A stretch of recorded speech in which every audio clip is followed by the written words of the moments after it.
Hi there! In this video I'm going to give you some helpful tips for when you're using ceramic beads. I'll show you ways to overcome a couple of common problems.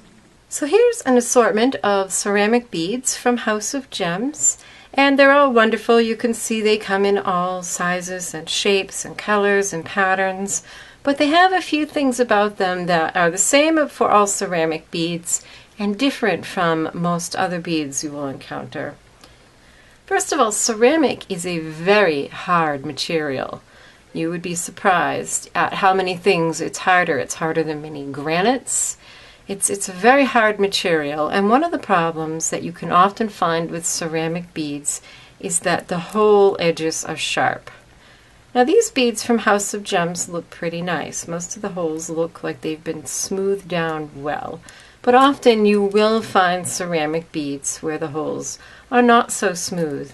And if you're going to be stringing them on something that can be cut, like thread or cord, you risk your piece of jewelry falling apart.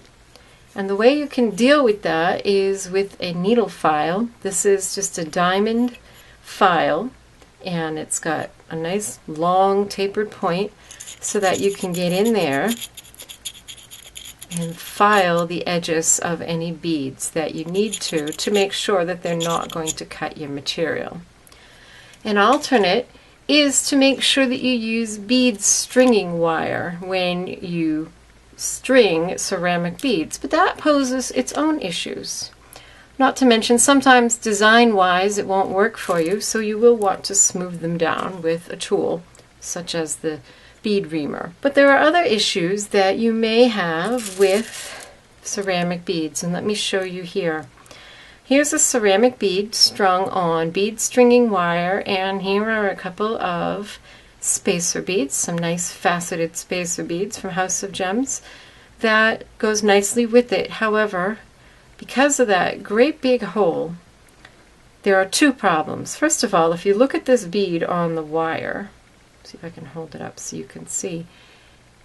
When it hangs from the wire, it's not centered because that hole is so big. The wire goes all the way to one edge. And the other issue is that any spacer beads you put in get swallowed up.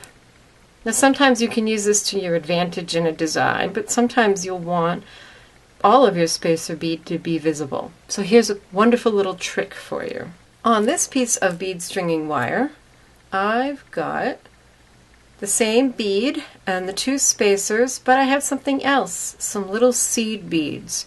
We just want to find seed beads, such as these, that will fit inside the hole of the bead, just like these do. You can see they go right in there.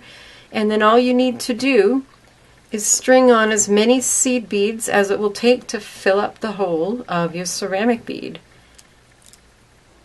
And now when the design is all strung, your bead is centered on the wire and your spacers are right where they ought to be. So I hope you found this tip helpful in your jewelry designing and creating.